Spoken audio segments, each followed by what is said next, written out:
안녕하세요. 한국은행의 기준금리 동결 3.5% 동결에 대한 사람들의 생각들을 한번 살펴보도록 하겠습니다. 본부에 나와 있는 내용들이고요. 한국은행이 기준금리를 인상을 안 할 때, 동결했을 때 폭락자들은 금리가 올라갈 때는 고금리로 부동산이 망한다고 하고, 금리 인하가 시작되면 경기 침체로 부동산이 망한다라고 이야기할 것 같다라고 얘기하죠.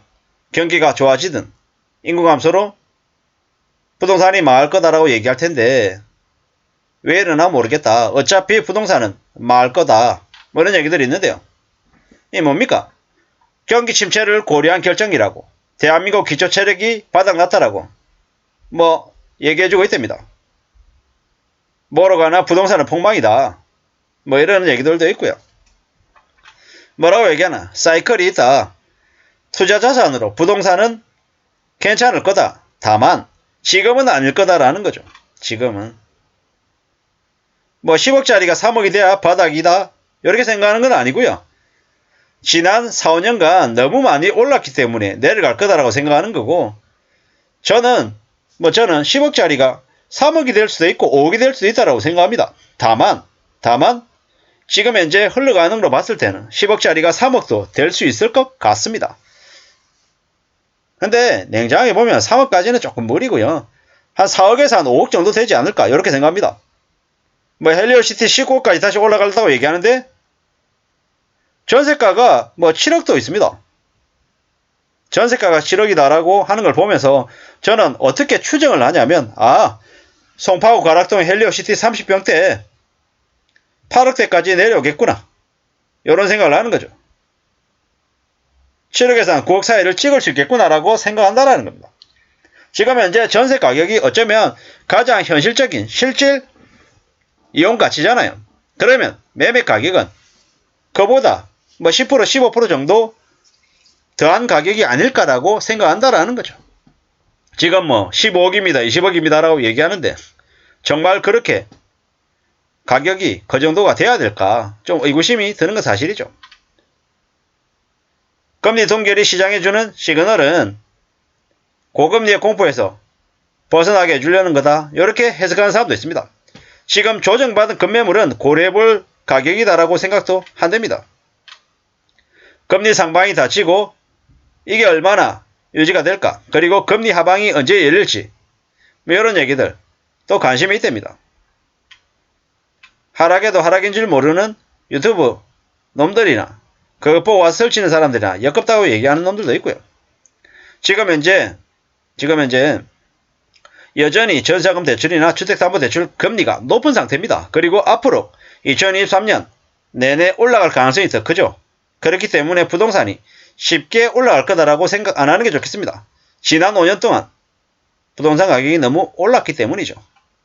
그럼 미국이 금리 인상하는데 한국만 안 올리는 게 호재인가?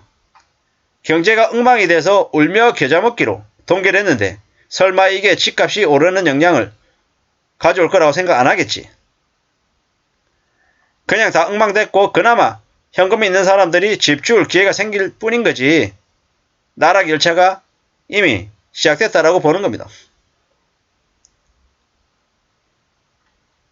경기 침체가 심각하다고 판단해서 못 올리는 건데 이걸 또 집값 폭등으로 해석하냐? 말이 안 된다라는 거죠. 다 같이 오래 달리게 하는데 우리가 먼저 좀 쉬었다 가야겠어요 하고 외치는 걸로 보인다. 요게 정말 맞는 해석인 것 같습니다. 남들 다 똑같이 뛰는데 나만 지쳐가지고 좀 쉬어야겠다 이렇게 얘기하는 거죠. 그럼 어떻게 되겠습니까? 쭉 밀리는 거죠, 뒤로. 지금은 꽤 힘들고 어려운 시기다라고 봐야 되겠습니다. 19년도에만 샀어도 이익이다, 이딴 얘기를 혹 해가지고 들으면 어떻게 되겠습니까? 나중에 맛이 갑니다. 미국이 기준금리를 계속 올릴 건데 한국만 잠깐 쉬었어요. 나중에 그 격차가 더 벌어지고 그로 인한 충격이 더 심해질 것 같습니다.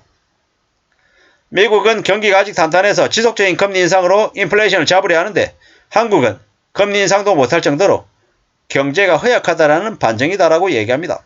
가스비, 전기세, 술값, 식대 상승으로 이자 낼 돈도 없을 텐데 누가 빚내가지고 집을 사나, 이러는 거죠. 술값, 식대줄에서 주거비에 써야 된다고 떠들어대는 놈도 있습니다. 미친놈이죠. 아이스크림 가격도 이제 무섭답니다.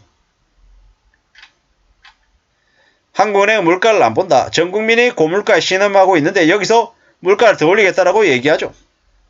이상용 막장이죠.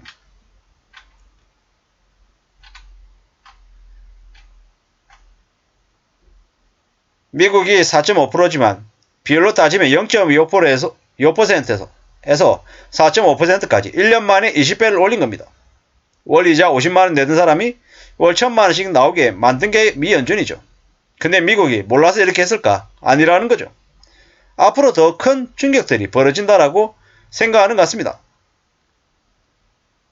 미국이 기준금리 인상을 멈출 기미가 안 보이는데 한국이 멈췄다. 한미금리 역전을 넘어서 격차가 더 벌어지면 수많은 경제 충격이 올 수밖에 없다라는 겁니다. 문재인 때 날라가 잘 나가니 온갖 규제를 해도 부동산이 폭등했던 거하고 완전 반대다. 이렇게 얘기하는 겁니다. 벼랑끝 전술을 하고 있다. 올려도 죽고 동결해도 죽는 상황이다. 이러는 거죠.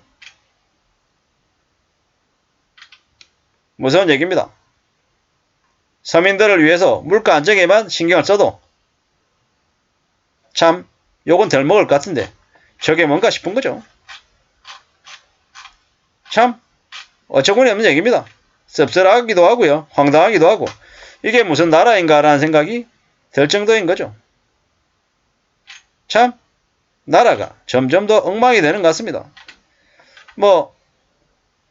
대한민국 경제가 얼마나 심각하게 무너질지도 걱정이 되고요. 결국에는 영끌한 사람들, 비토한 사람들 다 죽는다라고 보면 그냥 맞습니다. 너무 심하다라고 생각하나요? 아니죠. 절대로 아닙니다. 지금 이제 대한민국에서 벌어지는 엄청난 일들은 아마 우리가 다 감당하고 다